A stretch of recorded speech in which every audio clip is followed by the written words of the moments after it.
আজকের রেসিপি অসম্ভব লোভনীয় স্বাদের কাঁচা আমের রসমালাই। নমস্কার, আমি রুমি। আপনাদের সবাইকে আবারও একটা দারুণ স্বাদের রেসিপিতে স্বাগত। প্রথমে 200 গ্রাম ছানা নিয়েছি। অল্প একটু ময়দা দিয়ে খুব ভালো করে মেখে নিতে হবে।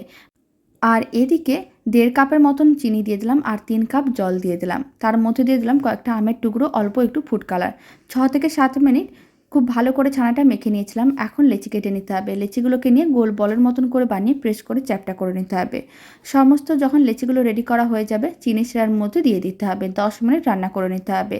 প্রথমে হাই ফ্লেমে রান্না করে নিয়েছিলাম, তারপরে মিডিয়াম ফ্লেমে আরও 10 মিনিট রান্না করে নিতে হবে। তাহলে মিষ্টিগুলো রেডি হয়ে যাবে। এদিকে কিছুটা পরিমাণ জল আর দিয়ে দিলাম গুঁড়ো দুধ, অল্প একটু চিনি। খুব ভালো করে মিশিয়ে মালাইটা রেডি করে নিতে হবে। তার মধ্যেও অল্প একটু ফুড কালার দিয়ে দিলাম। এবার মিষ্টিগুলোকে এইভাবে একটু চিপে নিতে হবে যাতে এক্সট্রা রসটা বেরিয়ে যায়। তারপরে মিষ্টিগুলোকে দিয়ে 5 মিনিট এইভাবে রেখে দিতে হবে। তাহলেই একেবারেই রেডি হয়ে যাবে দারুণ স্বাদের রসমালাই।